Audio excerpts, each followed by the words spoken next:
Hi everybody, my name is Sarah, Pearls of Wisdom and Food with Keto Under 20, and here we are in May 2017.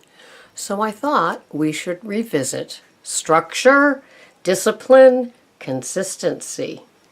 How are you doing with those things? Are you a little bit wonky? Do you ever read other people's comments on my podcasts?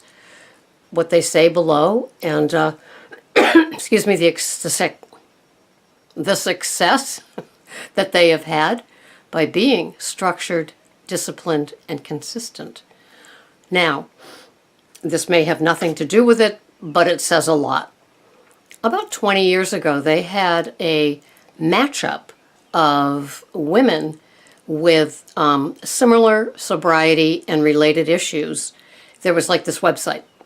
And so I became this sponsor to quite a number of women. And there was an administrator that would, it was kind of like Match.com for women getting sober, staying sober, and dealing with all the other problems that sometimes come along with it and other addictions. And so I've got probably 5 from 20 years ago, and they email me consistently. A few of them are daily, without dropping the ball once. They email me at night, I get up early, and I answer them. And how is their recovery? A couple of them, one has 35 years, one has 32 years, one has, I believe, 25 years. And yeah, so we've got, and I get the gift and benefit also because of their consistency and my consistency. We've all traveled on this journey together. One's from Arizona, one's from Texas, and one's from Salem. Anyway, so that is a consistency in my life that I depend on and I like to adhere to. The other consistency for me is putting my food in Lose It every single day. The other consistency in my life is doing a podcast 6 out of 7 days. And sometimes there's a twofer. Sometimes there's a threefer, but it might just be a quick photo or fashion show. But what remains consistent is consistency. How are you with your keto way of eating? Do you find that it soaks and overflows and aids other areas of your life that might not be consistent? Were you consistent with your food plan when on other programs like Weight Watchers or any other, MyFitnessPal, Lose It like I have, with other food plans? Did you have the consistency, the discipline, and the structure, and also the added gift of other people on the same journey as you? I just heard a woman call it a ride, the keto ride, and that's what she prefers to call it. I prefer to call it a keto journey. When I think of journey, I think of somebody walking it, and it's a slow and steady, it's the turtle. Are you the turtle of keto for yourself? Do you have that consistency, structure, and discipline? And from that, those 3 things equal self-care, right? So right out of the box, you have self-care. If you are taking the time to put your food into your tracker daily, prep your food, plan your food, shop for your food. Are you doing those things? That is the penultimate of self-care, especially if you're an older woman who has spent a lot of years giving out her time and energy and effort in raising people, working in offices with people, all those sort of things. What if you weren't a consistent, structured, and disciplined person before this? Now, there is a woman in my AA meeting that struggles with sobriety. What is the one consistent thing in her life? She's late every day. If any of you are familiar with 12-step programs, a lot of the parts of the program are read and talked about before the speaker begins their story. There are announcements, there are reading of the same, and what do we do every day?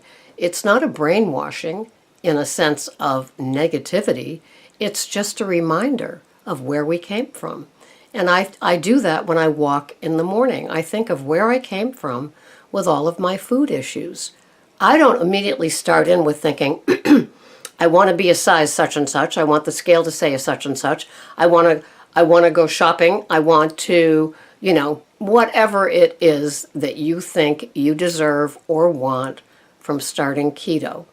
But are you back at the basics? To me, the basics are, for me, staying sober for the amount of time that I have, showing up before the meeting begins. That means when I arrive to do a podcast, I have an idea of what I want to talk about. Do I use notes and charts and graphs and a makeup person and a video person and an editor and all those sort of things? No. I am the old school home style version of a keto way of life. The message is in the words and the consistency and the structure. And I know a lot of you depend on me, not for what you put in your mouth, but that when you come to your computer in the morning, there'll be a dropped video for you to watch and count on. And I take that very, very seriously. And so when I say consistency, structure, and discipline, I've got that one more added on because I'm putting the video for you out. And so for you showing up in life with your keto way of eating and your keto food plan, you have some steps that you would want to take as well for yourself. Because, I did a podcast, I don't think it's aired yet, but it will, and it's by the end of the week. Okay? So your week in review. Are you more consistent than you were before? Are you more structured? Are you more disciplined? Are you really paying attention to what you're eating? And I'm telling you that if you did do just the simple basics of putting in your food, trying to keep your carbs under 20, so you're tracking it and you're eating what you're tracking, not a little bit more, and all those sort of things. You're not getting yourself into jams. You're not switching up and saying, "Oh, I'll just add it later." That's, to me, that's a little messy. That's something that can lead you to a messy Monday, especially if it's something that somebody offers you on a Saturday night. Like, say, a breaded stuffed mushroom. Excuse me. And you think, no harm, no foul. I had plenty of carbs left. I'm just going to add it when I get home. And then maybe you have a couple of glasses of wine also added. But when you get home and you start adding in the 3 mushrooms that you had, not the 1, you will find that the under 20 is really under 35. And you don't want to do that to yourself, do you? You don't want to get messy or sloppy. And so you stay consistent and structured and disciplined. And when you see the success in the comments that are written below my podcasts or others, or you see somebody doing a podcast and they too are structured and disciplined, like Keto with Casey, Friday days and Monday days, you can count on a live podcast. Dr. Berg, Fridays, 9 a.m., you can count on a live podcast. Things like that. We come to depend. Some people have a weekly weigh-in podcast that you can count on. Some have a weekly weigh-in that you can't count on. And we've seen what happens when you take a little vacation from your food plan for about 6 months. And it's not fun. It's not nice. And re-losing weight, again, is, I hate to use such a dramatic word, but it's devastating. It is devastating to step away from this program and suffer again. I'm telling you, the structure, the discipline, and the consistency in my life has made me who I am today. I am 66 and a half, and I never ever thought that I would weigh what I weigh, that I would wear the size that I wear. It's not vanity. To me, it's like health, because I'm eating foods that sustain me in that weight and that size day after day. I'm not seeking to lose 10 more. At my age, I'm seeking to stay right where I am. Thank you very much. And I want to do it by having the delicious keto foods that I have. and the carbs under 20. I was listening to Dr. Berg yesterday on his live podcast, and he said, once you get, fully into your keto-fied life, your body can stand a treat every now and then. And he admits to having popcorn more than once a month, and I admit to having popcorn once every 3 months. And that's my real only venture away from keto. At first I was holding on to that white baked potato to have with my steak. I gave it up. I was holding on to my gum. I gave it up, girly. That's for you, Mr. Keto, one meal a day.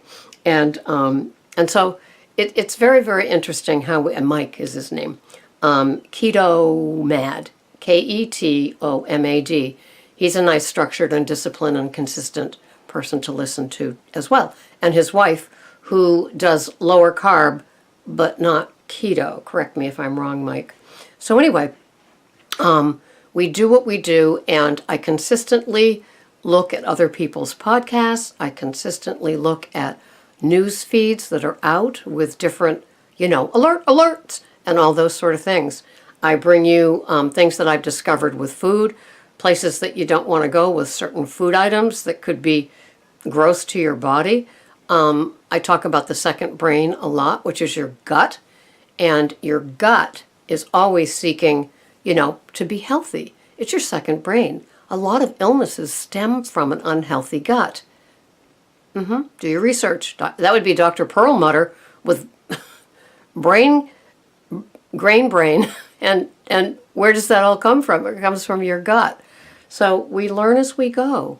But staying consistent, structured, and disciplined with this program, with simple little basics, will keep you in the momentum that you so want to have. And oftentimes, I talk about this being the grown-up diet, the grown-up way of eating, the grown-up lifestyle. This isn't the tee-hee, oh, I didn't mean to have that, but it was there, or tee-hee, I didn't mean to eat that or drink that, but I figured a diet soda would be better than a full sugar soda. Really? How about no soda? How about a sparkling water? Or a plain glass of water. How about trusting that sacrificing something that you used to have for the moment's pleasure is no longer an option? And seeing what that does to your life. The spillover is incredible. And that's the name of this. That is the name of this podcast. The spillover of consistency, discipline, and structure. And the gift is momentum. Have a wonderful day, my little pearls of wisdom followers. This has been Sarah. Thank you so much for watching. Keto under 20. It works if you work it. Thanks for watching. Bye-bye for now.